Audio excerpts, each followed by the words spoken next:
dengan picture sama di Adivasi Sengal Vijana ini dari jahang ko kami harus jaga Adivasi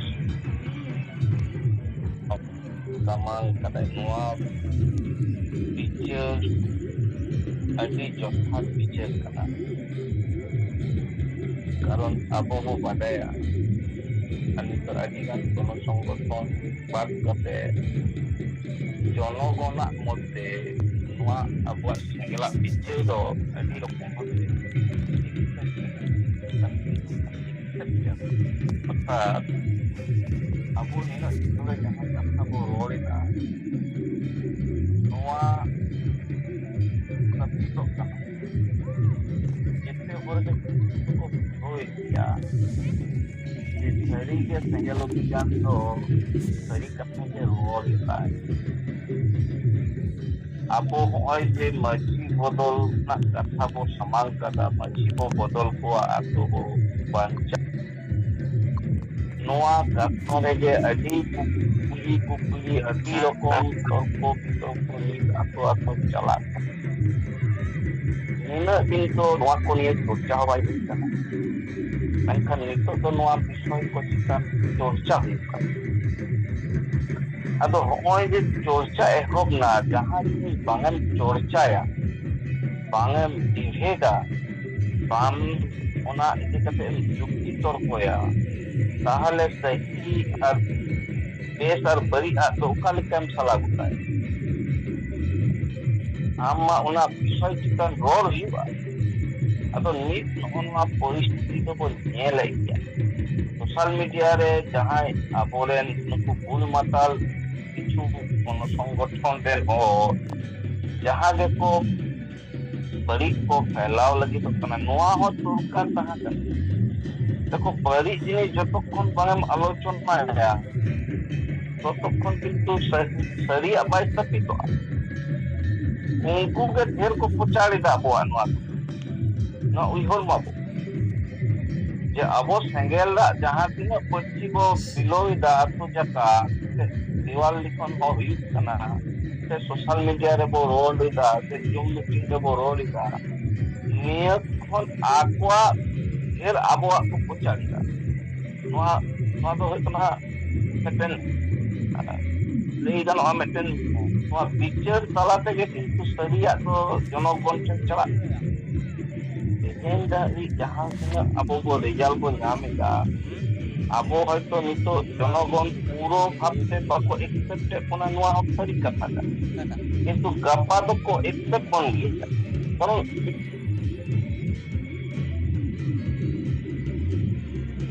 আতোয়া হালাত যে অবস্থা রে মেনা আবো যে মাঝি বদলা কথা বো রোড কানা ইনস্তা সহি কানা কারণ আবো 99% আতোরে গবো নেল জামা যে আতোরেন মাঝি দো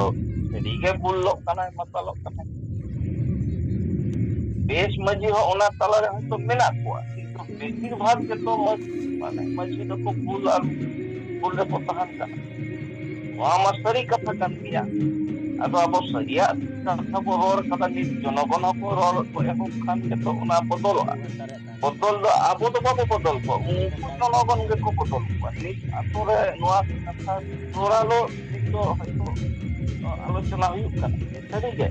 যাহাই অলক পড়া হোক গিদ্রো নুকু সৎ সাহস নি তোতিয়ারোয়া সেঙ্গেলা কথা সরি গে তো ওয়া কাবুই মাতাল মাঝি নুই মা দিনম বুল কাতে tahan gaya kalau ini do chik kate abo ato e samtawai ako pichira ongka ge tehen ato re apo tege bo nyele je meten jaha mudda samang kana abo je handi bo bodola ato bo lahaya onwa hoto meten sauta bo lahaya se ato bo lahaya noa hoto meten marang mudda bo samang kana ato ono de ho hadi itu kate nikma ato niya ko picture gya jahan olok parau kana itu to ko handi do bako pisa to जे हांडी ᱧᱩ ᱠᱟᱛᱮ मा भूलो गया ना तो सरी कथा कर गया नोआ रे तो कोनो किंतु पलंती मा बन जहां रेगे आबो को नेल कहा आबो आतो रे जहां अनुष्ठान रेगे ए जे कपड़ी जहां झगड़ा अशांति तू मात्र ना हटी कते मेटे मेटे आतो रे मेटे माने आतो ना अवस्था खराब कना ना हटी कते अदो नोआ सच्चाई कथा निंदिन रोड ना सोचता हो तो कोई बांग तंगा ओका संगठन हो बनुआ नोआ सोचता हो तो एते को बदाया तेहेना जहां घटना अब बो नेल के कोलकाता ना जहां विषय चितान रे अभी उत्साह तीन कहा कना जे नुकु 4 तारीख को जावराइना जहां कोलकाता मैदान ना घटना इदी कते बांगमा उनको आयो हर को को खोया उना इदी कते 19 टी कोन संगठन को होआ को ओना संगठन तला तेगे बिचार ना जहां ओना और ठन नि चलावना अतो नोडे मा अतो बिचाराय अपोय मजी अतो तले अतो पायले जखन बिचार होय कना उपाय बिचार किदाय बांगमा सुबोध हासदा जहां दो गुरु गंकी के चेला कना आसे काली सेक्रेटरी अतो उनिया कथा नि थोर को आजमेदा अतो उनको को बिचारा जे मजी बदल ते सुबोध हासदा नि तो मजी पदरे मिनाया पले नुइगे बिचारा कपतिदाय अतो ako hor ko bicara atau jakar कारण गुरु गंके मेन हिसाब से तो ako उड़ा हो जहां तो भीमराव मुर्मू नितुम ताय भीमा मुर्मू संभव परम कुड़ा उड़ीसा पनत रे उड़ा ताय उनिया स्पीच हो सोशल मीडिया रे अजम लेदा अभी रकम में रोड कता है এখন নই সুবোধ হাসদা নোয়া সমান কতে উনি भीमो गंके আছে प्रतिक्रिया हिजुआ सोशल मीडिया ना दिसम हर को नेला अतो नोडे चला कना नुकाना परिस्थिति के चला कना जे जहां अतो समतावला कथा तहा कना मझी उनिमा अतो बाय समताव दा अब जहां संगठन को तिंगु कना समाज सुसुरियो मेन कते नुंकु हो जहां बिचार को समान दसे नुआ रे तो सावता समाज तिनता केते और तिनता माने लेया सटीक दिसै नामेदा नुआ हर को बिचार गया और उना सावते सेंगल सेना सेंगला बिचार को बिचार गया ये के बिचार का अतो नोडे जहां अबो को नेल नामेदा कि अब अनुआ संगठन इदी कते आदि रकम सोशल मीडिया को रो नका पता जे बांगमा नुकुमा मतेन गण संगठन कना नुई मजी चीज लिकाते बदल हुआ अतो तले तो कोन संगठन नि अधिकार का दिया नुई मा दिसम हरे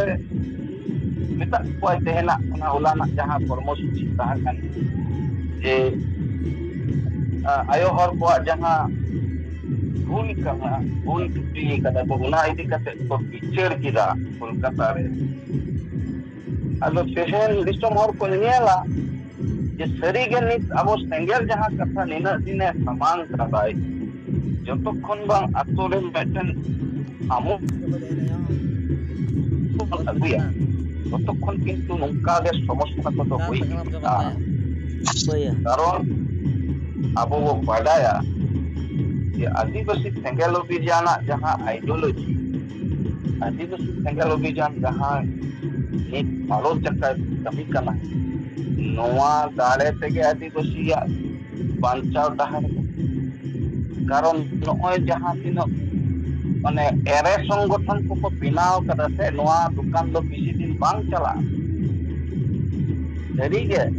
मिटन घटना तलाते कि आदिवासी सेंगल अभियान छाड़ा बाकी जत्तर के होआ और को पिक्चर के किया अतो ako मतो को पिक्चर कदा ओना पिक्चर रे दो इन दो प्रतिक्रिया दो बई आमा ओना दो दिसम हर के को पिक्चरा मेनका नुआ में मिटन जिनिस तिंगुइना कि आदिवासी सेंगल अभियान जहां कोनो संगठन मेन कते जहां तीन और को रोड तहे नुआ रोड ना अधिकार को आके কারণ যেতে গেলে তো কোনো সংগঠন সুবোধ হাসদা যাহা সংগঠনে করাও দেয় ওনা তো চেয়ে সমাজ সংগঠন ᱚᱱᱟ ᱦᱚᱸᱛᱚ ᱵᱟᱝ ᱜᱩᱨᱩ ᱜᱚᱝᱠᱮ ᱢᱤᱫᱴᱮᱱ ᱜᱚᱱᱚᱥᱚᱝᱜᱚᱴᱷᱚᱱ ᱡᱟᱦᱟᱸ ᱫᱚ ᱟᱥᱮᱠᱟ ᱧᱩᱛᱩᱢ ᱛᱮ ᱱᱤᱛ ᱪᱟᱞᱟᱜ ᱠᱟᱱᱟ ᱟᱫᱚ ᱱᱚᱰᱮ ᱟᱵᱚᱭᱤᱡ ᱜᱩᱨᱩ ᱜᱚᱝᱠᱮ ᱡᱟᱦᱟᱸᱭ ᱫᱚ ᱢᱟᱹᱱ ᱥᱟᱞᱠᱷᱟᱱ ᱢᱩᱨᱢᱩᱣᱟᱜ ᱜᱚᱱᱚᱥᱚᱝᱜᱚᱴᱷᱚᱱ ᱡᱟᱦᱟᱸ ᱫᱚ ᱦᱩᱭᱩᱜ ᱠᱟᱱᱟ ᱟᱥᱟ ᱥᱮ ᱟᱹᱫᱤᱵᱟᱹᱥᱤ ᱥᱮᱸᱜᱮᱞ ᱚᱵᱷᱤᱡᱟᱱ ᱱᱚᱣᱟᱛᱮ ᱪᱟᱞᱟᱜ ᱠᱟᱱᱟ ᱱᱚᱰᱮ ᱟᱭᱰᱤयोᱞᱚᱡᱤ ᱫᱚ ᱱᱚᱣᱟ ᱠᱟᱱᱟ ᱡᱮ ᱟᱹᱫᱤᱵᱟᱹᱥᱤ ᱪᱮᱫ ᱞᱮᱠᱟᱛᱮᱵᱚ ᱡᱩᱢᱤᱫ ᱠᱚᱣᱟ आदिवासी चेक लेकाते आको संवैधानिक अधिकार को एमा को आदिवासी चेक लेकाते अबो अपना संताली भाषा बो जीवी दोहया नोआ आइडियोलॉजी तेगे नितरी कमी दाय और एखोनो ओना कमी रे मिनाया सरी के ओना लेकाते नुई गोंके के जीवित बंगा आखा बो एम का दिया और मिटन मजादार कथा in nail jam किदा Nooyi सुबोदादा D छोटे रोर बड़ा का किया जे इंगे परसी जितकरिया अदो ओय कोलकाता ना नोआ कमी होरा रे दो बाई सदल लिदा ओना कथा अदो हर को उरुमे कना कई कई ते नुई गोंके माने चेलिका हर कना मेनते और आईनी विशेषज्ञ तो निया लहा होई लॉ ले किया नुई तिना आईने बडाया अदो अलिंग हो कोर्ट एम्प्लॉय मा अलिंगा दिनम गे ओना आईन संगे जुड़ाव रे मेना लिंगा आई तो मेटन उनी निताई तपन चक्रवर्ती संग कोर्ट रे ये रे कमी किया है जहां तो बैंक नि एम्प्लॉय कना एम्प्लॉय मन दो मटन जहां तो को लिया अब बैंक रे को चला लिखा अडी रकम और नियल का को कमी गया को क्लर्क अदो उनकान होर आले लिकान होर साउंड दो 30 डिबेट दो पाई हिजुआय और जहां तिनो ओंडे को होर को जावड़ा लिना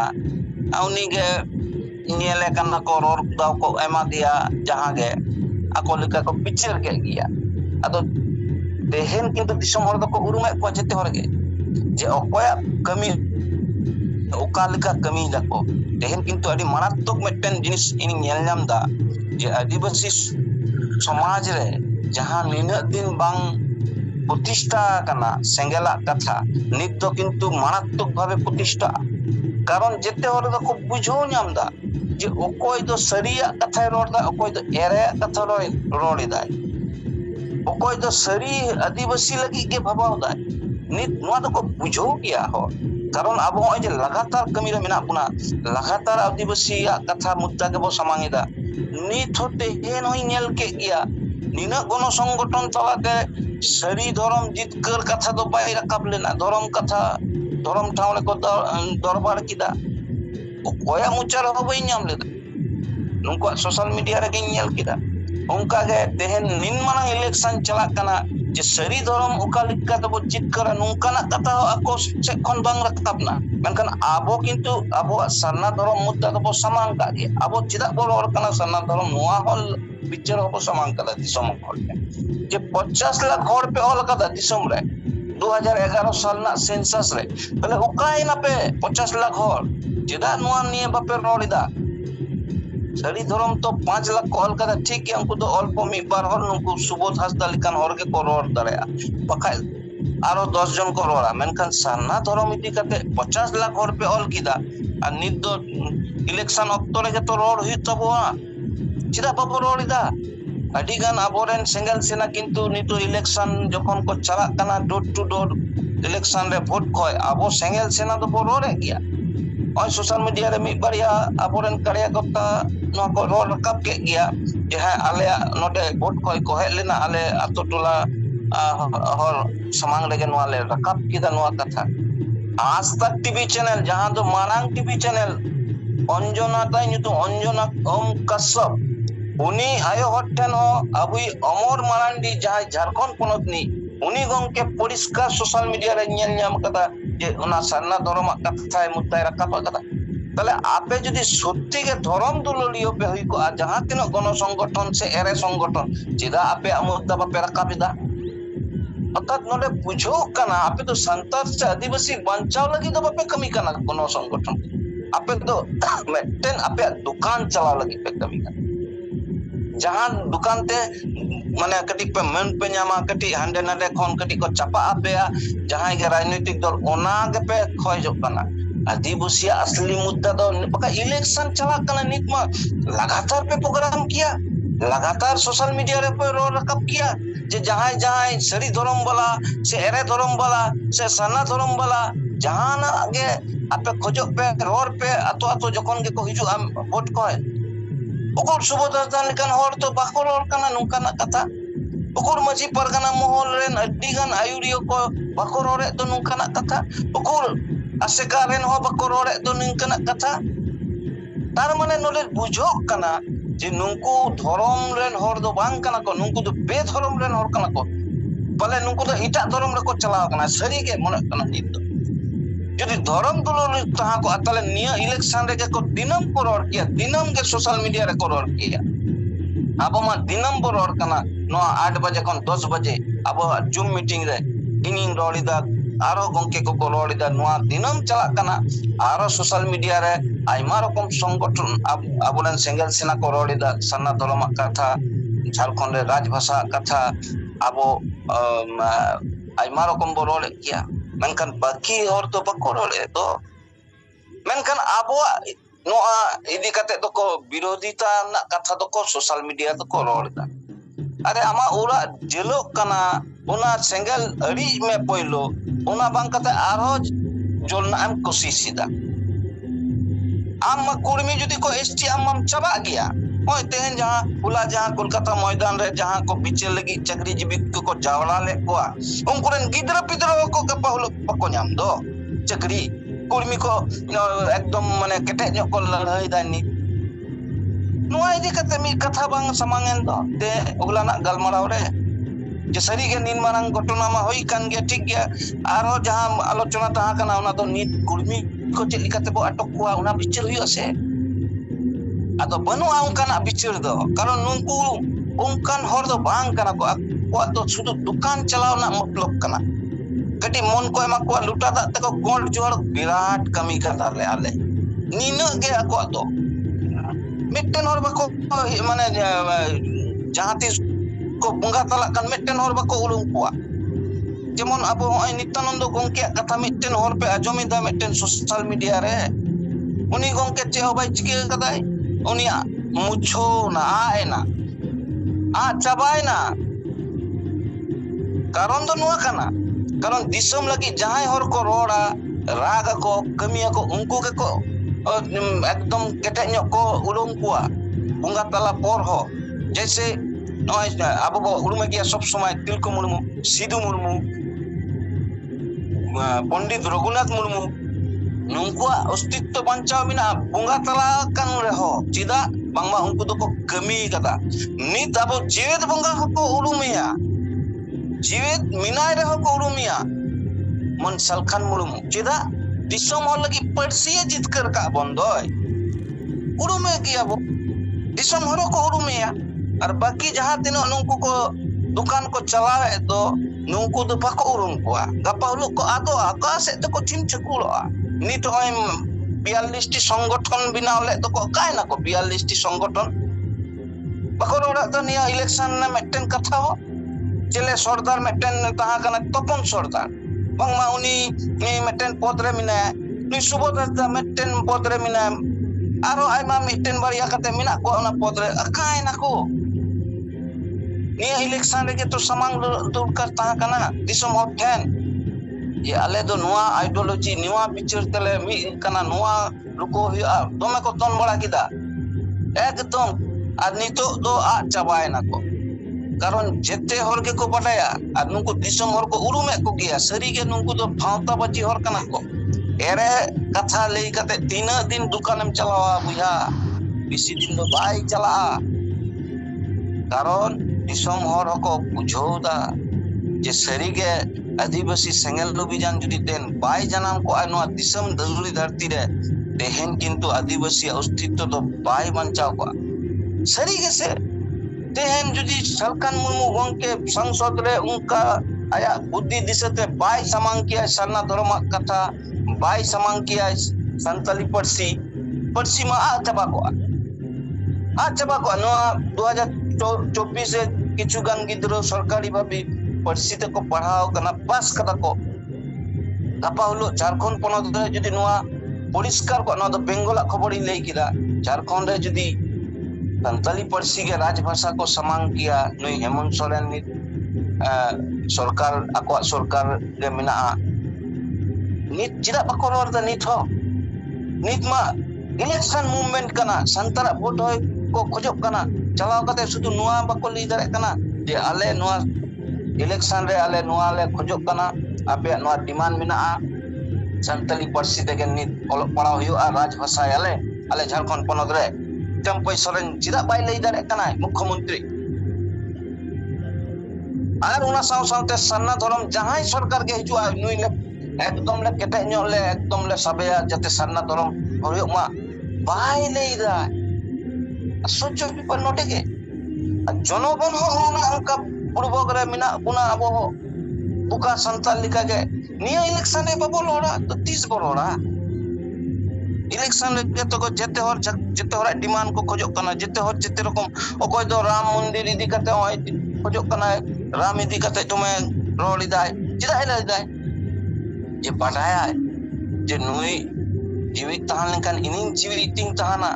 तले आमा जीवित ना लक्ष्य के आमा धर्म के आदलो आदो आमगेम आदो बुया नुआ 30 को बुझोवा संतार बुया को 30 को बुझोवा निनो लगातार आले ले कमी कना नियो समर्थन कते यूट्यूब रे हो रोड दरेया आदो अडिगन कथा गिन रोड रकाब किदा अक्तो हयतो आरो मिद बार हर को गंके को रोड़ा इंदो निया गिन लिया आदिवासी सेंगेल अभियान जहां कमिए एहब कदाय नुआ पुरोयाय ताते 3 हर को गरो बाको गरो मेनखान जनगण जदि को गरोआ नुआ दो एकदम माने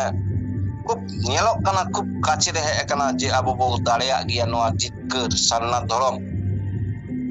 मा दो निनक के रोल कते सनाम को के दोराते जोहार एम कते नोडे गे इया कथा इन मुचो दिदा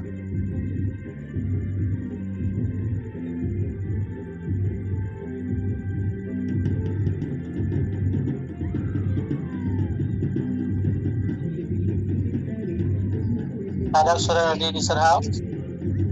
मैं आया बिचरी सामान के तवना, माम का ग्यारह वाली डिपो, अब बिचर को सामान मा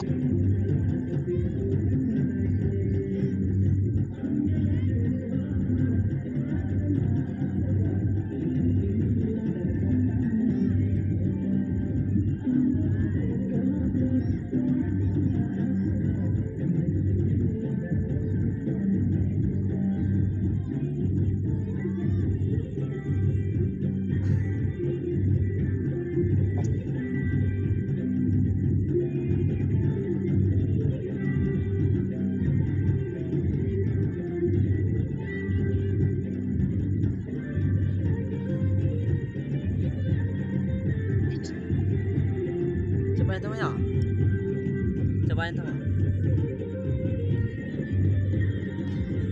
Rupchan, 2 menit. Azda mama kata doita, betul kan?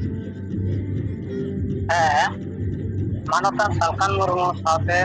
Madam Sumitra Murmuar, tanah Sanggal Purweko, Sahadapan, Sahar Menkatet, Ribar kata India. Abu aja Zoom meeting re jahar जुवित बाखेर उना बखराते बार कथा लिया जहां को के नेल ᱧᱟᱢᱚᱜ ᱠᱟᱱᱟ ᱥᱟᱱᱟᱢ ᱠᱚ ᱡᱟᱦᱟᱸ ᱠᱚ मेन लीडर नवा जुदे जतो बन मुखस्त कते बन दोया ताले अति के प्लेस तोमा नवा जे मनतिन मेनते जुदि बड़ी जोक खान खतो के किnya पे और तेहन के मिटांग बार सगुन मीडिया रे नेल किदा अबुआ जहां आरकी बापला रे जहां दौड़ चेतान रे जहां हुई सिंगल कर्मी को जो पूरा कथा ना मिटा तुमदा समाज रू तो बांग आजमक कना ने मिटा चेक लेकना आरती अंतर को आया तुमदा समाज उनाते तो सेंद्र दाम तो बांग हिसना ओकल का ढाक लेकड़न का आजमक कना ये को कति सुधर लेनखान तो बेस तो आर ये पाटक ना को मेन बड़ा गे इनका नते चैन हसदा अंतरा मा प्रूम ले ñong में हां इंदो बाकुड़ा जिला कोना जगह को बाकुड़ा जिला कोना के पुरबिल खातर अच्छा बांकुड़ा जिला का block Taldangra block Taldangra block हाँ अच्छा जानची पद रहना मितमा मेरी पत्र तो नौका सेंगल को मिलता गया अच्छा चे हम लई के बेटे ओना बन बुझो दया तमा जे जुमित बखेड़ रे जुमित बखेड़ आरती मुखस्त तो बांग अडी हटके ने जेको पे नेल खत तो बोन लई दा आरती ना जते करे मुखस्त संग तो कटी बेस तो आरती सनम को नेल बड़ा है तना नुका कागज नेल खत की पढ़ाओ आरती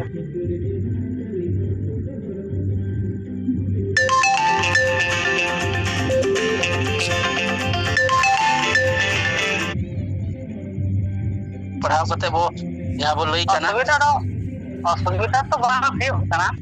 अतो मुखस्त जदि ताहलेन खान ओना तो आरती हो नजर रे हड़ा नजर हो खाली होय बांगा अबुआ जोश दो नोआ कना जे अबो जहां ऑल मिना ओना ठीक सही ते रोड रकाब मा नोआ कना अबुआ उद्देश्य और ओना द नेल कते होय मेन दाड़िया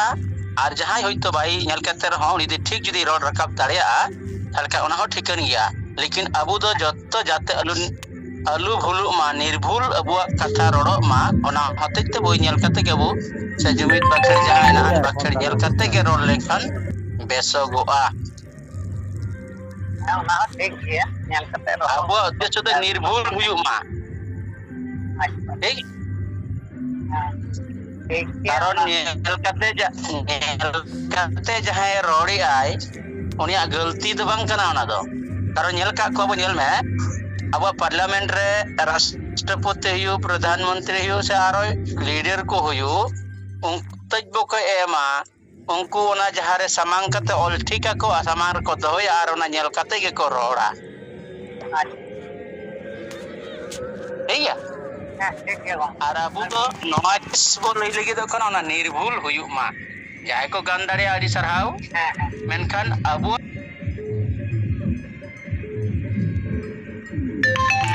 या फोन ताना बोलता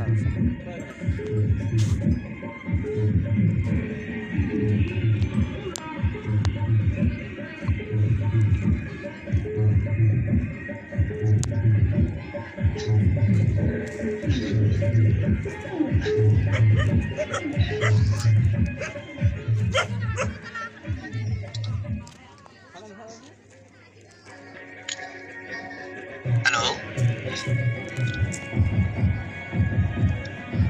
हेलो आजमो करा अभी बेस आजमो करा itu mestinya segera jumlah sedangkan masih jadi jauh bunga kalkan mau salte ya rajirin sanggil kerja kurtaku ini muntamram kasibur blog West Bengal kami lihat itu di salde aturan tinggal maji to parlemen 30/4/2024 तारीख रे आले single परिवार बनांगे meeting Budhni मंडिया परिवार रे आज बाबा दो बनुया या राहुल एक बेरल दाते सार सबुन bapla parong huayna adi beste salte jaha aturan maji salte sali aturan maji mitten par ora ya sasagun bapla kami orakin parong kita ale onde ni maji do mane une usi तो baik tahe kare ho menkhan saate ajo jahai ko tahe kana be ona atoren ko mane oji abuti berel date un marang samaj bodol reya se samaj lahai reya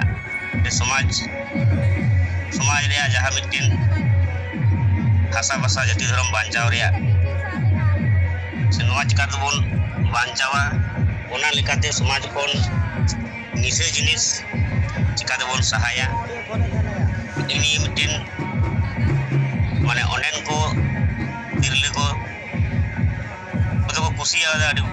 से support का को किंतु जहाँ नुनु हर कना को उनको को तो थोड़ा एटकेटोड़े को बुझाव के गया तो एनते रहो नोंडेना कमी होरा अडी बेस और अडी नपायते कोई से थे ना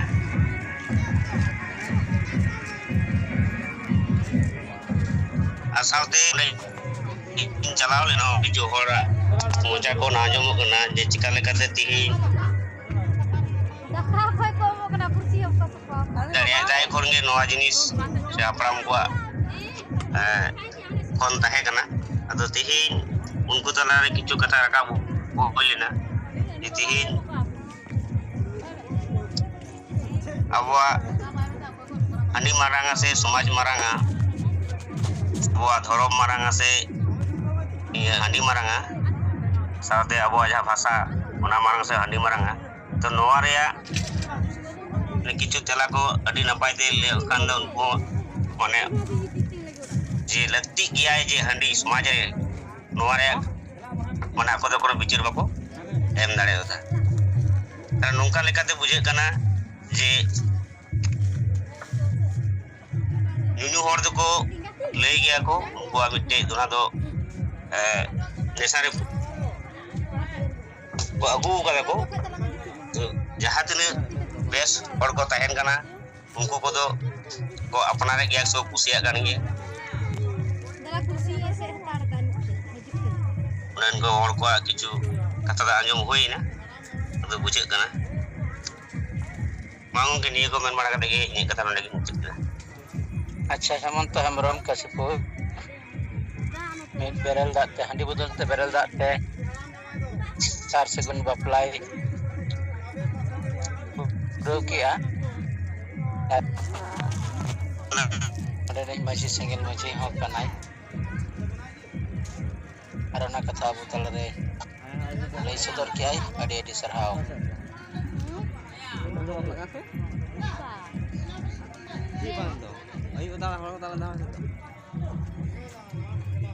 के नोआ क्लिपर कथा चिकन लोड़ा अल्पो गे तेहन जहाँ एहब कना अडी सरहाव गुरु गंके से नोय जहाँ गंके आरकी रोड रकाब के दाय जे बेरल दाते अडी सरहाव जे अडी शॉर्ट साहस ते नोआ को कमी किदा अदो आपोरेन सेंगल सेंटेन आपोठेन नोआ क्लियर कट तहान मा जे आबो सेरवा इदी काते जहाँ तीन हर गे पोरोड़ा ओना तो लिखित तो बनु आतो ओकारे हो एटा नय जे लिखित भाबे आबो जेमन दिकुआ मेटेन मेना जहाँ आधार ते उनको ओना जिनिस को सामांग रे को दोहोया उनका सिस्टम रे को चला जहाँ दो आको पतक कना मेनकन आबो तो सेदाय खन मेना मेनते जहाँ जे रकम रोर कप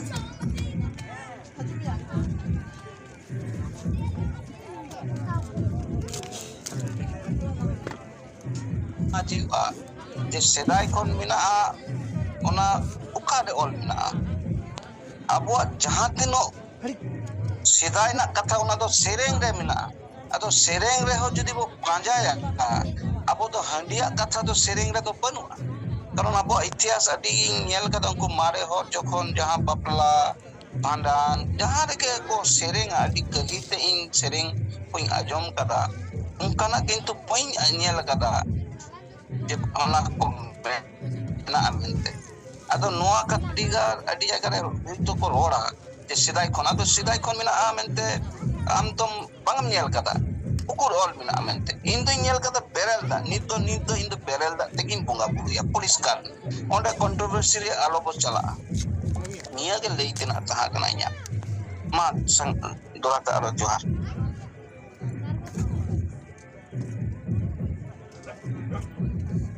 अडी अडी सरहा आओ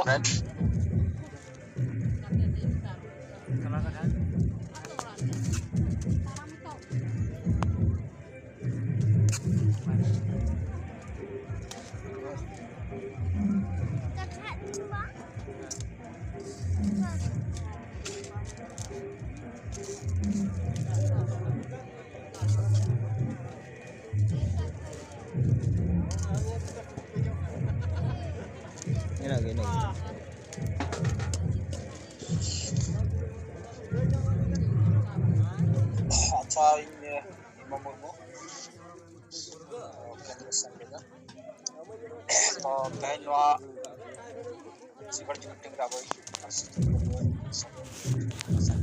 बिमो गंके कटी जोर रोल बिन आजम बंग आजमक कना अच्छा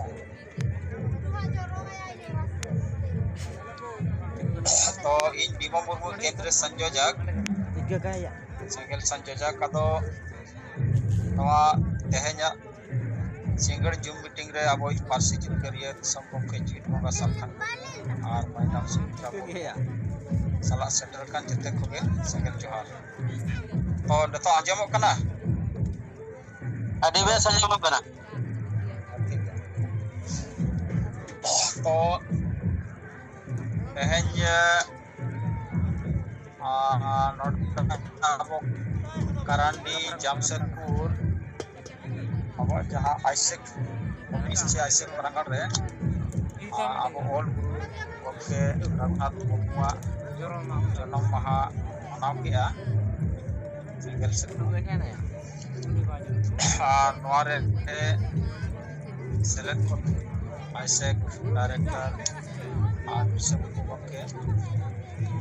और उनके सेंगल सभापति सीताराम माझी जिला सेंगल परगना और सेंगल सनातन केंद्रीय महासचिव डॉक्टर सुमाई सोरेन और अब एम्प्लॉय जहाँ सेंगल मंगल और उनका के पोटका प्रखंड सेंगल परगना सोनम बास्के हेम्ब्रम सॉरी किशोर हंसदा मनोज मुर्मू और बताहे कना अब तेहन अब नवा के रघुनाथ मुर्मू मना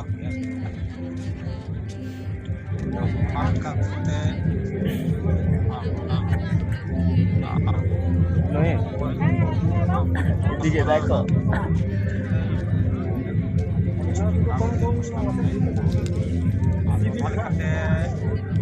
ajak lekat benar dia di serhal lekat abori waktu kon wange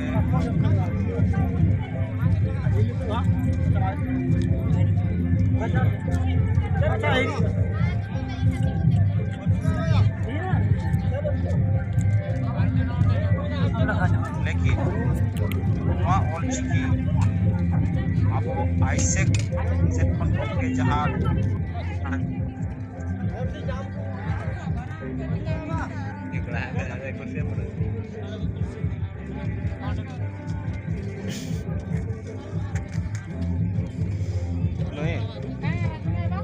Tiga dako.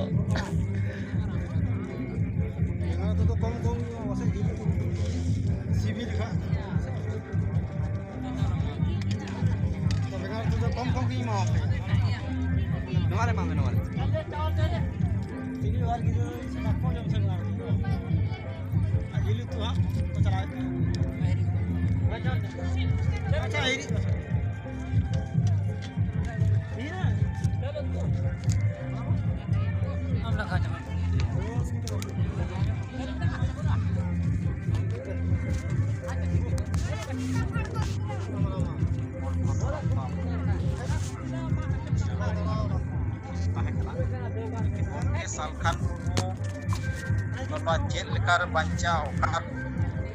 चेकाते तीर चलाव करते जे विश्वासी कौन संथाली भाषा मोर्चा बनाव करते अब संथाली भाषा आठियान अनुसूची रे सामिल अब गंके लय काय जे ऑलचिकी कोन भाषा गे मारांगा ऑलचिकी दो जहाँ तिना बन पासनाव हम ठीक है ना पासनाव दरकार के लेकिन नवा पासनाव ते हो या चेत ते हो नवा भाषा तो बाय बचाव दाड़ेया चिकाता दिसम रे अडिगान भाषा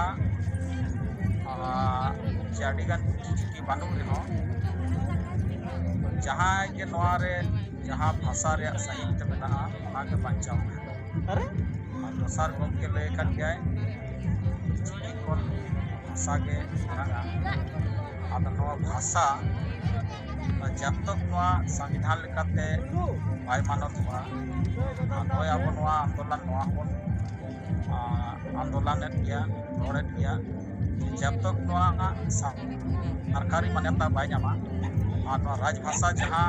राज रगे बाय बनावा मेनखान नवा भाषा हम बाय बचावा और ऑल चिकी मा ओना बाय बचाव गया ओना इदी करते चटनी का भाषा बेगर दो चिकी तो बाय बचाव ओना लेकाते गमके आय बेला भाषा बनाव लेखा जते आय जायजु को बचाव आदो ओना लेकाते ना चेतन करे अब परबराना जे नियर धारो आबो नो भाषा जितना हमारा ढेर बोल बोलना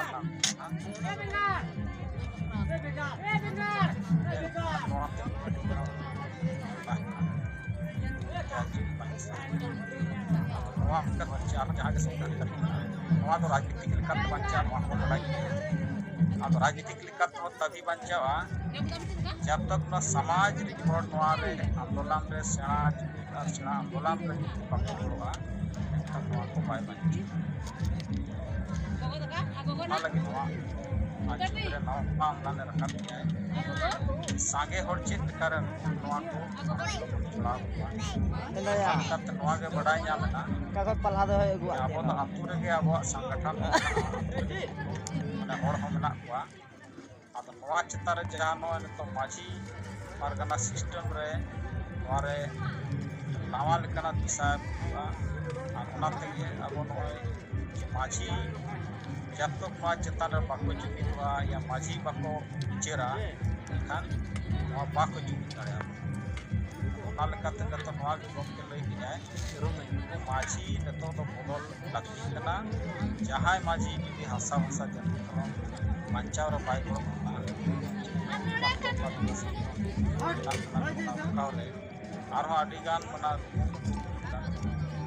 मना चितार जहां माझी के बाय बिचरा बाय करनिया माझी दो बाय बचाव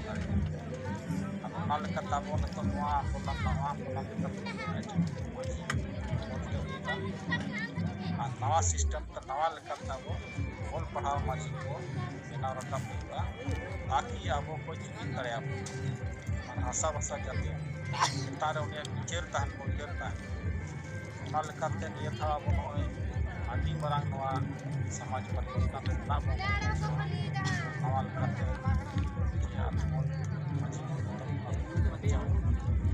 नवा नारा नित गोटा के पसनाव इदीना तेहजा आंका मुर्मुआ भारत चर्चा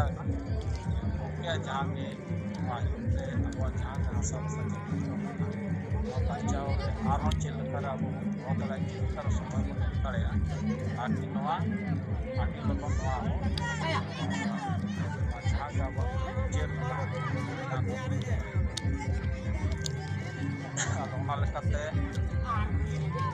नोते जहाँ अब पर्चा हाटी जहाँ आंदोलन चला गोटा अब संगठन जहाँ बिहार बंगाल आसाम उड़ीसा 7 राज्य चला लगन गोटा पसना पूर्वी सिंहभूम रहा ब्लॉक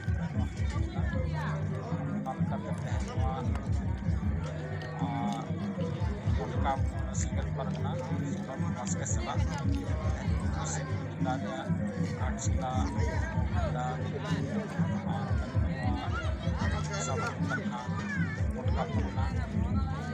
बाजार साप्ताहिक मोटामुटी 50 हाटी गया को तलारे आदिगान को नाम किया आदिगान तो बड़ाई सनाई हुआ आदिगान तो ᱥᱮᱱ ᱠᱚ ᱮᱢᱮᱜᱼᱟ ᱟᱨ ᱛᱟᱨᱟ ᱠᱚᱫᱚ ᱱᱚᱝᱠᱟ ᱜᱮᱠᱚ ᱧᱮᱞᱮᱜᱼᱟ ᱡᱟᱦᱟᱱᱟᱜ ᱵᱤᱨᱳᱫ ᱠᱚᱨᱮ ᱫᱚ ᱵᱟᱝᱟ ᱛᱚ ᱚᱱᱟ ᱞᱮᱠᱟᱛᱮ ᱢᱤᱫᱴᱤᱡ ᱡᱟᱣᱟᱱ ᱚᱱᱠᱟᱜᱮ ᱱᱚᱣᱟ ᱵᱷᱟᱱᱰᱟᱨ ᱨᱮ ᱚᱞᱚᱜ ᱯᱟᱹᱨᱥᱤ ᱧᱟᱢ ᱠᱮᱜᱼᱟᱭ ᱟᱫᱚ ᱯᱟᱲᱦᱟᱣ ᱠᱟᱛᱮᱫ ᱫᱚᱦᱲᱟᱛᱮ ᱟᱨᱦᱚᱸ ᱟᱹᱞᱤᱧ ᱧᱟᱢ ᱠᱮᱫ ᱞᱤᱧᱟᱭ ᱚᱱᱟ ᱞᱮᱠᱟᱛᱮ ᱵᱟᱰᱟᱭ ᱥᱟᱱᱟᱭᱮ ᱠᱟᱱᱟ ᱚᱸᱰᱮ ᱚᱞ ᱟᱠᱟᱱᱟ ᱢᱟᱹᱡᱷᱤ ᱵᱚᱱ ᱵᱚᱫᱚᱞ ᱠᱚᱣᱟ ᱟᱛᱳ ᱵᱚᱱ ᱵᱟᱧᱪᱟᱣᱟ ᱢᱟᱹᱡᱷᱤ ᱵᱚᱫᱚᱞ ᱟᱫᱚ ᱢᱤᱫᱴᱟᱝ ᱦᱟᱦᱟᱲᱟ ᱵᱩᱡᱷᱟᱹᱣ ᱠᱮᱜᱼᱟᱭ ᱡᱮ ᱜᱚᱢᱠᱮ ᱢᱮᱱᱮᱫᱼᱟ ᱨᱮ ᱱᱚᱣᱟ ᱢᱟ ᱱᱚᱝᱠᱟ ᱢᱟᱹᱡᱷᱤ ᱵᱚᱫᱚᱞ ᱜᱟᱶ ᱵᱟᱧᱪᱟᱣ ᱱᱚᱣᱟ ᱫᱚ ᱪᱮᱫ ᱞᱮᱠᱟ ᱵᱚᱫᱚᱞ ᱫᱚ ᱱᱚᱣᱟ ᱫᱚ ᱵᱚᱫᱚᱞ ᱫᱚ ᱜᱟᱱᱚᱜᱼᱟ ᱟᱫᱚ ᱢᱮᱛᱟᱭ ᱠᱟᱱᱟ ᱮᱠᱫᱚᱢ ᱜᱟᱱᱚᱜ ᱜᱮᱭᱟ ᱚᱱᱠᱟ ᱵᱟᱭ ᱟᱫᱚ ᱱᱚᱣᱟ ᱠᱚᱢᱟᱢ ᱯᱟᱲᱦᱟᱣ ᱠᱮᱭᱟ ᱛᱚ ᱵᱟᱹᱧ ᱯᱟᱲᱦᱟᱣ ᱠᱮᱭᱟ ᱛᱚ ᱵᱚᱫᱚᱞ ᱫᱚ ᱱᱚᱣᱟ ᱱᱟᱣᱟ ᱞᱮᱠᱟᱜᱮ ᱢᱟᱱᱮ ᱟᱫᱚ ᱢᱮᱛᱟᱭ ᱠᱟᱱᱟ ᱵᱚᱫᱚᱞᱚᱜ ᱜᱮᱭᱟ ᱫᱤᱥᱚᱢ ᱨᱮ ᱡᱮᱛᱮᱭᱟᱜ ᱫᱚ ᱵᱚᱫᱚᱞᱚᱜ ᱠᱟᱱᱟ ᱟᱨ ᱱᱤᱛᱚᱜ ᱫᱚ ᱟᱵᱚ ᱫᱚ ᱱᱚᱣᱟ ᱫᱚ ᱡᱚᱱᱛᱚᱱᱛᱨᱚ ᱫᱤᱥᱚᱢ ᱠᱟᱱᱟ ᱟᱫᱚ ᱵᱚᱫᱚᱞ ᱦᱩᱭ ᱫᱟᱲᱮᱭᱟᱜᱼᱟ ᱵᱤᱞᱠᱩᱞ ᱟᱫᱚ ᱡᱟᱦᱟᱸᱭ ᱢᱟᱹᱡᱷᱤ ᱜᱮ ᱡᱩᱫᱤ ᱟᱹᱫᱤᱵᱟᱹᱥᱤᱭᱟᱜ ᱦᱟᱥᱟ ᱵᱟᱧᱪᱟᱣ ᱫᱷᱚᱨᱚᱢ ᱵᱟᱧᱪᱟᱣ ᱱᱚᱣᱟ ᱠᱚᱨᱮ ᱡᱩᱫᱤ ᱵᱟᱭ ᱜᱚᱲᱚᱜ ᱠᱟᱱᱟ ᱵᱟᱭ ᱵᱤᱪᱟᱹᱨᱮᱜᱼᱟ ᱮᱱᱠᱷᱟᱱ ᱩᱱᱤ ᱢᱟᱹᱡᱷᱤ ᱫᱚ ᱵᱚᱫᱚᱞ ᱞᱮᱱᱛᱮ ᱦᱩᱭᱩᱜᱼᱟ ᱟᱫᱚ ᱱᱚᱣᱟ ᱫᱚ ᱚᱠᱟ ᱞᱮᱠᱟ ᱯᱨᱚᱥᱮᱥ ᱛᱮ ᱵᱚᱫᱚᱞ ᱟᱫᱚ ᱢᱮᱛᱟᱭ ᱠᱟᱱᱟ ᱟᱯᱮ ᱟᱛᱳ ᱨᱮ ᱡᱟᱦᱟᱸ ᱜᱮ ᱠᱩᱲᱤ ᱠᱚᱲᱟ ᱢᱮᱱᱟᱜ ᱯᱮᱭᱟ ᱟᱯᱮ ᱟᱨ ᱚᱱᱟ ᱛᱟᱞᱟ ᱠᱷᱚᱱ ᱟᱯᱮ ᱡᱟᱦᱟᱸᱭ ᱜᱮ ᱱᱚᱣᱟ ᱚᱞ ᱯᱟᱲᱦᱟᱣ ᱠᱚᱲᱟ ᱪᱟᱦᱮ ᱢᱟᱹᱡᱷᱤ ᱫᱟᱲᱮᱭᱟᱜᱼᱟ ᱡᱟᱦᱟᱸᱭ ᱱᱚᱣᱟ ᱠᱚᱨᱮᱱᱟᱜ ᱵᱤᱪᱟᱹᱨ ᱮᱢ ᱫᱟᱲᱮᱭᱟᱜᱼᱟ ᱟᱥᱟ ᱵᱟᱥᱟ ᱡᱩᱫᱤ ᱯᱮ ᱜᱚᱲᱚᱜᱼᱟᱭ ᱚᱱᱠᱟᱱᱤᱡ ᱯᱮ ᱵᱮᱱᱟᱣ ᱫᱟᱲᱮᱭᱟᱜᱼᱟ ᱟᱫᱚ ᱚᱱᱟ ᱞᱮᱠᱟᱛᱮ ᱩᱱᱤ ᱛᱟ ᱵᱮᱱᱟᱣ ᱱᱚᱣᱟ ᱛᱟᱨ ᱢᱟᱱᱮ ᱜᱟᱱᱚᱜ ᱜᱮᱭᱟ ᱟᱫᱚ ᱱᱚᱰᱮ ᱠᱟᱛᱷᱟ ᱫᱚ ᱱᱚᱣᱟ ᱢᱮᱱ ᱨᱮᱭᱟᱜ ᱠᱟᱛᱷᱟ ᱫᱚ ᱱᱚᱣᱟ ᱠᱟᱱᱟ ᱡᱮ ᱟᱵᱚ ᱟᱹᱰᱤᱜᱟᱱ ᱥᱚᱢᱟᱡᱽ ᱨᱮ ᱱᱚᱣᱟ ᱜᱮ ᱢᱤᱫᱴᱟᱝ ᱢᱟᱱᱮ ᱛᱚᱞ ᱟᱠᱟᱱᱟ ᱵᱟᱹᱲᱤᱡ ᱢᱟᱱᱥᱤᱠᱛᱟ ᱵᱚᱞᱚ ᱟᱠᱟᱱᱟ ᱡᱮ ᱱᱩᱠᱩ ᱢᱟᱹᱡᱷᱤ ᱫᱚ ᱟᱵᱚᱨᱤᱡ ᱫᱚ ᱵᱟᱠᱚ ᱵᱚᱫᱚᱞ ᱫᱟᱲᱮᱭᱟᱜᱼᱟ ᱩᱱᱠᱩ ᱡᱟᱦᱟᱸ ᱠᱚ ᱵᱮᱱᱟᱣ ᱟᱠᱟᱱᱟ ᱢᱟᱱᱮ ᱱᱩᱠᱩ ᱜᱮᱠᱚ ᱛᱟᱦᱮᱱᱟ ᱵᱚᱫᱚᱞ ᱢᱟᱱᱮ ᱪᱮᱫ ᱪᱚ ᱪᱤᱠᱟᱹᱜᱼᱟ ᱚᱱᱟ ᱞᱮᱠᱟᱛᱮ ᱱᱚᱰᱮ ᱫᱚ ᱟᱹᱰᱤᱜᱟᱱ ᱰᱟᱠᱛᱚᱨ ᱤᱧᱡᱤᱱᱤᱭᱟᱨ ᱦᱚᱸ ᱵᱟᱠᱚ ᱥᱟᱦᱟᱣ ᱫᱟᱲᱮᱭᱟᱜ ᱠᱟᱱᱟ ᱟᱫᱚ ᱩᱱᱤ ᱢᱟᱹᱡᱷᱤ ᱜᱚᱡ ᱢᱮ ᱨᱮᱦᱚᱸ ᱩᱱᱤᱜᱮ ᱰᱟᱸᱰᱚᱢ ᱢᱮ ᱨᱮᱦᱚᱸ ᱩᱱᱤᱜᱮ ᱡᱚᱦᱟᱨᱟᱭ ᱢᱮ ᱟᱫᱚ ᱚᱱᱟ ᱞᱮᱠᱟᱛᱮ ᱱᱤᱛᱚᱜ ᱡᱟ ᱱᱚᱜᱼᱚᱭ ᱟᱵᱚ ᱜᱚᱢᱠᱮ ᱟᱹᱭᱩᱨ ᱛᱮ ᱱᱚᱜᱼᱚᱭ ᱱᱚᱣᱟ ᱢᱤᱫᱴᱮᱱ ᱵᱤᱪᱟᱹᱨ ᱯᱟᱥᱱᱟᱜ ᱠᱟᱱᱟ ᱢᱟᱹᱡᱷᱤ ᱵᱚᱱ ᱵᱚᱫᱚᱞ ᱠᱚᱣᱟ ᱟᱵᱚ ᱵᱚᱱ ᱵᱟᱧᱪᱟᱣᱟ ᱟᱫᱚ ᱱᱚᱣᱟ ᱞᱮᱠᱟ ᱟᱵᱚ ᱥᱟᱶᱛᱟ ᱨᱮ ᱢᱤᱫᱴᱮᱱ ᱱᱟᱣᱟ ᱞᱮᱥᱟᱱ ᱠᱚ ᱪᱮᱫᱮᱜᱼᱟ ᱵᱟᱝᱟ ᱢᱟᱹᱡᱷᱤ ᱦᱚᱸᱠᱚ ᱵᱚᱫᱚᱞ ᱫᱟᱲᱮᱭᱟᱜᱼᱟ ᱟᱨᱦᱚᱸᱢ ᱡᱚᱢᱟ ᱪᱮᱫ ᱤᱧ ᱫᱚ ᱵᱟᱝ ᱡᱚᱢ ᱥᱟᱱᱟ ᱠᱟᱱᱟ ᱡᱚᱢᱟᱜ ᱢᱮᱠᱷᱟᱱ ᱡᱚᱢ ᱢᱮ ᱛᱷᱚᱲᱟ ᱜᱟᱱᱤᱧ ᱡᱚᱢ ᱱᱚᱣᱟ ᱫᱚ ᱱᱟᱣᱟ ᱱᱚᱣᱟ ᱦᱚᱸ ᱢᱤᱫᱴᱟᱝ ᱟᱹᱰᱤ ᱵᱟᱝ ᱪᱟᱞᱟᱜ ᱠᱟᱱᱟ ᱟᱨ ᱜᱚᱢᱠᱮ ᱡᱩᱫᱤ ᱱᱚᱣᱟ ᱠᱚ ᱵᱟᱭ ᱨᱚᱲ ᱠᱮᱭᱟ ᱱᱚᱣᱟ ᱟᱱᱫᱳᱞᱚᱱ ᱵᱟᱭ ᱦᱮᱡ ᱠᱚᱜᱼᱟ ᱮᱱᱠᱷᱟन ᱯᱟᱪᱮᱫ ᱩᱱᱠᱩ ᱫᱚ ᱚᱱᱟ ᱜᱩᱞᱟᱢᱤ ᱨᱮᱜᱮ ᱠᱚ ᱛᱟᱦᱮᱱᱟ ᱱᱤᱛᱚᱜ ᱦᱚᱸ ᱜᱩᱞᱟᱢᱤ ᱨᱮᱫᱚ ᱢᱮᱱᱟᱜ ᱠᱚᱜᱮᱭᱟ ᱟᱫᱚ ᱱᱤᱛᱚᱜ ᱟᱵᱚ ᱱᱚᱣᱟ ᱜᱩᱞᱟᱢᱤ ᱠᱷᱚᱱ ᱵᱚᱱ ᱨᱟᱲᱟᱭᱮᱫ ᱠᱚᱣᱟ ᱱᱚᱣᱟ ᱢᱟᱫᱽᱫᱷᱚᱢ ᱛᱮ ᱱᱚᱜᱼᱚᱭ ᱡᱮ ᱱᱚᱣᱟ ᱵᱤᱪᱟᱹᱨ ᱵᱚᱱ ᱮᱢᱟ ᱱᱚᱣᱟ ᱯᱟᱹᱨᱥᱤ ᱢᱟᱫᱽᱫᱷᱚᱢ ᱛᱮ ᱟᱫᱚ ᱱᱚᱣᱟ ᱛᱤᱱᱟᱹᱜ ᱞᱟᱜᱮ ᱛᱮ ᱞᱟᱜᱮ ᱟᱨ ᱰᱷᱮᱨ ᱟᱛᱳ ᱨᱮ ᱪᱟᱞᱟᱜᱼᱟ ᱰᱷᱮᱨ ᱦᱚᱲ ᱴᱷᱮᱱ ᱵᱤᱪᱟᱹᱨ ᱪᱟᱞᱟᱜᱼᱟ ᱩᱱᱟᱹᱜ ᱞᱚᱜᱚᱱ ᱱᱚᱣᱟ ᱚᱱᱟ ᱞᱮᱠᱟᱛᱮ ᱟᱹᱰᱤ ᱢᱟᱨᱟᱝ ᱱᱚᱣᱟ ᱥᱚᱢᱟᱡᱽ ᱯᱚᱨᱤᱵᱚᱨᱛᱚᱱ ᱨᱮ ᱨᱮᱭᱟᱜ ᱵᱤᱪᱟᱹᱨ ᱠᱚ ᱵᱚᱱ ᱮᱢᱮᱜᱼᱟ ᱱᱚᱣᱟ ᱡᱟᱦᱟᱸ ᱜᱩᱞᱟᱢ ᱠᱷᱚᱱ ᱵᱚᱱ ᱟᱡᱟᱫ ᱫᱟᱲᱮᱭᱟᱜᱼᱟ ᱟᱫᱚ ᱱᱚᱣᱟᱛᱮ ᱛᱤᱱᱟᱹᱜ ᱟᱵᱚ ᱵᱚᱱ ᱵᱩᱡᱷᱟᱹᱣ ᱦᱚᱪᱚ ᱫᱟᱲᱮᱭᱟᱜᱼᱟ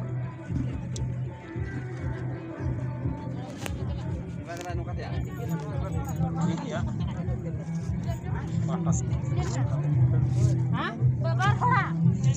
नवा परिवर्तन नवा समाज बनाव रखा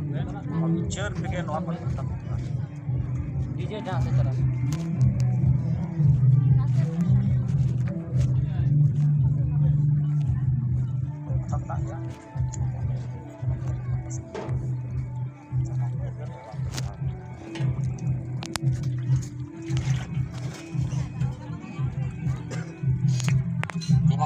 सरहाव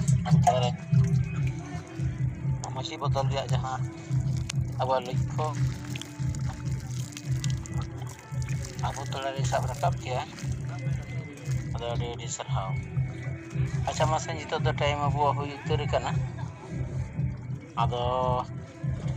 जहाँ जुमिद बाखेड़ लगी तब सपड़ाव तबन खान जुमिद बाखेड़ रोड रकाब तबन पे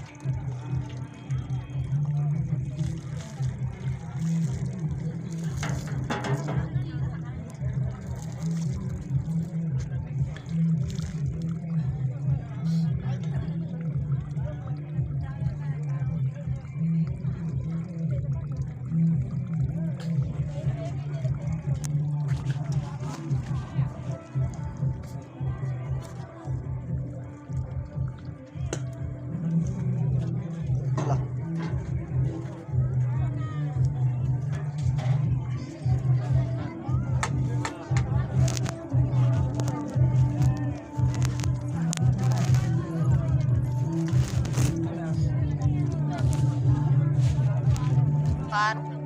ᱱᱤᱛᱟᱜ ᱥᱤᱸᱜᱟᱹᱲ ᱡᱩᱢ ᱨᱮ ᱥᱮᱞᱮᱫ ᱟᱠᱟᱱ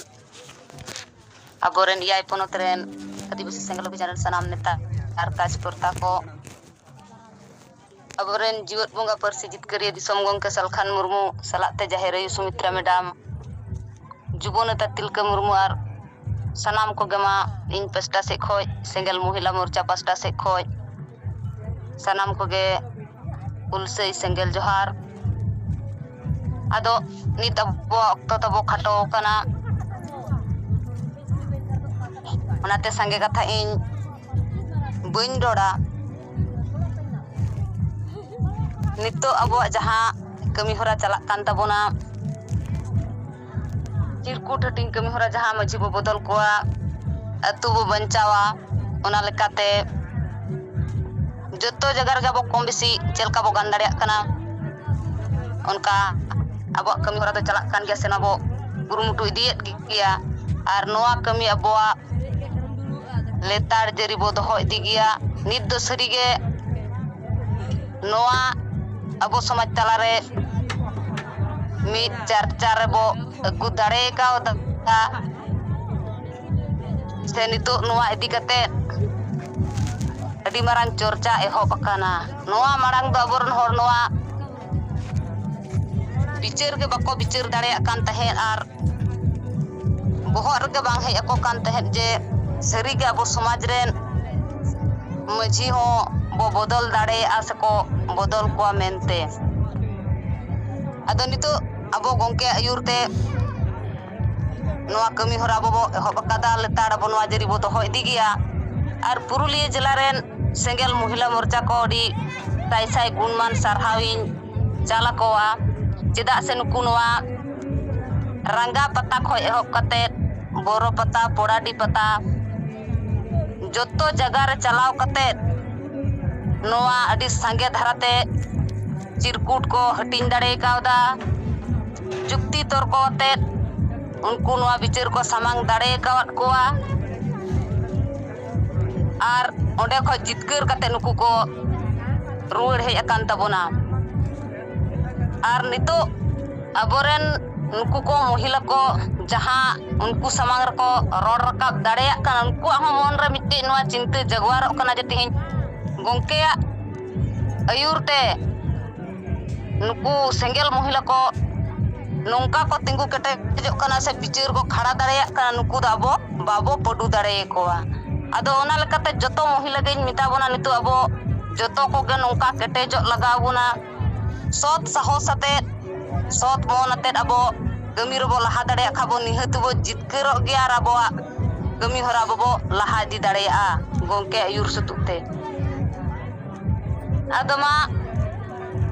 ᱠᱷᱟᱴᱚ ᱛᱤᱧ ᱱᱚᱣᱟ ᱜᱤᱧ ᱨᱚᱲ ᱠᱮᱫᱟ ᱱᱤᱛᱚᱜ ᱫᱚ ᱤᱧ ᱡᱩᱢᱤᱫ ᱵᱟᱠᱷᱮᱲᱤᱧ ᱥᱟᱯᱲᱟᱣ ᱟᱠᱟᱫᱟ ᱱᱚᱣᱟ ᱡᱩᱢᱤᱫ ᱵᱟᱠᱷᱮᱲᱤᱧ ᱨᱚᱲ ᱨᱟᱠᱟᱵᱮᱫ ᱛᱟᱵᱚᱱᱟ ᱡᱚᱛᱚ ᱦᱚᱲ ᱟᱵᱚ ᱢᱚᱱᱮ ᱢᱚᱱᱮᱛᱮ ᱱᱚᱣᱟ ᱵᱚ ᱛᱮᱞᱟ ᱨᱟᱠᱟᱵ ᱨᱩᱣᱟᱹᱲ ᱢᱟ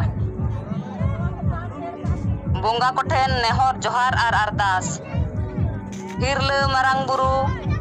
ᱡᱟᱦᱮᱨ ᱟᱭᱳ ᱢᱚᱬᱮ ko ᱛᱩᱨᱩᱭ ko ᱥᱤᱧ ᱵᱚᱸᱜᱟ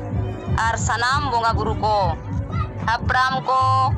ᱦᱟᱥᱟ ᱟᱨ ᱫᱤᱥᱚᱢ ᱡᱤᱛᱠᱟᱹᱨᱤᱭᱟᱹ ᱥᱤᱫᱩ ᱢᱩᱨᱢᱩ ᱟᱨ ᱵᱤᱨᱥᱟᱹ ᱢᱩᱱᱰᱟᱹ ᱚᱞ ᱜᱩᱨᱩ ᱜᱚᱢᱠᱮ ᱨᱚᱜᱷᱩᱱᱟᱛᱷ ᱢᱩᱨᱢᱩ ᱟᱨ ᱛᱤᱞᱠᱟᱹ ᱢᱩᱨᱢᱩ ᱥᱟᱞᱟᱜ ᱥᱟᱱᱟᱢ ᱵᱤᱨ ᱵᱟᱱᱴᱟ ko ᱢᱟ ᱟᱯᱮ ᱴᱷᱮᱱ ᱞᱮ ᱱᱮᱦᱚᱨ ᱡᱚᱦᱟᱨ ᱟᱨ ᱜᱚᱰᱚᱜ ᱠᱟᱱᱟ ᱢᱟ ᱟᱯᱮ ᱟᱞᱮ ᱫᱟᱲᱮ ᱟᱨ ᱜᱚᱲᱚ ᱮᱢᱟᱞᱮᱯᱮ ᱡᱮᱢᱚᱱ ᱟᱞᱮ ᱦᱤᱥᱟᱹ ᱥᱩᱭᱟᱹ ᱵᱟᱹᱜᱤ ᱠᱟᱛᱮᱫ ᱡᱩᱢᱤᱫ ᱫᱟᱲᱮ ᱞᱮ ᱥᱟᱨᱥᱟᱣ ᱫᱟᱲᱮᱭᱟᱜ ᱢᱟ ᱟᱞᱮ ᱛᱟᱞᱟᱨᱮ ᱫᱩᱞᱟᱹᱲ ᱟᱨ ᱜᱚᱲᱚ ᱜᱚᱯᱲᱚ ᱫᱟᱲᱮ ᱞᱮ ᱵᱮᱱᱟᱣ ᱨᱟᱠᱟᱵ ᱫᱟᱲᱮᱭᱟᱜ ᱢᱟ ᱟᱞᱮᱭᱟᱜ ᱫᱩᱠ ᱦᱟᱨᱠᱮᱛ ᱪᱟᱵᱟᱜ ᱢᱟ ᱟᱨ ᱟᱞᱮ ᱥᱟᱱᱟᱢ ᱦᱚᱲ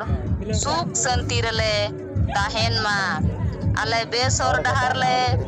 ᱛᱟᱞᱟ ᱵᱟᱪᱷᱟᱣ ᱫᱟᱲᱮᱭᱟᱜ ᱢᱟ ᱟᱨ ᱵᱮᱥᱚᱨ ᱰᱟᱦᱟर ᱞᱮ ᱛᱟᱲᱟᱢ ᱢᱟ ᱥᱟᱹᱨᱤᱭᱟᱜ ᱨᱚᱲ ᱟᱨ ᱵᱮᱥᱟᱜ ᱯᱟᱸᱡᱟ ᱞᱟᱹᱜᱤᱫ ᱟᱞᱚ ᱞᱮ ᱵᱚᱛᱚᱨᱚᱜ ᱢᱟ ᱥᱟᱦᱚᱥ ᱮᱢᱟᱞᱮᱯᱮ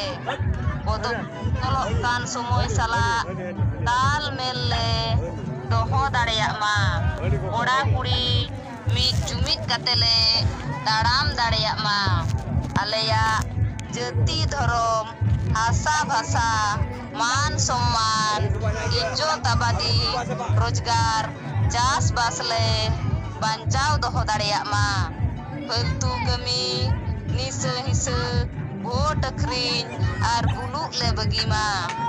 जेमन आलेया मोने जीवी आर हड़मो केटेज ताहेन मा चुमड़ी कुमड़ू सारथी आर बड़ी होड़ पांजा बगी कतेत आलेया समाज ले पांजा केटेज मा बोंगा बुरु को मा आले सालाते आलेरिन मझी परगना आर नायके कोहो दाड़े आर गोड़ो इमा कोपे जेमन नोआ बांचाव कमी रेको गोड़ो मा दिसोम गोंके तालखान मुर्मू आयुरते सानताड़ी पारसी ले जितकर केदा एमाय पे केटेज दाड़े गोड़ो आर बुद्धि जेमन आया आयुरते सारना धरम आर दिसोम लागेले जितकर दाड़ेयाग मा बोंगा बुरु को मासनाम दारे बुरु जीव जंतु चेड़े चुपरू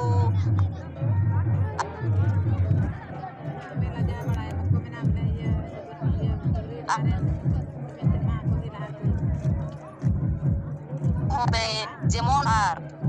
itu jojom ti cuput kate serma se borakaba kriya bo tanga ma bonga buru ko ape sakhi sobha kate in ar ale kriya le hataw daje ale ya jati dharom asap sa मान सम्मान इज्जत आबादी रोजगार चासबास एमान बांचाव लगी इन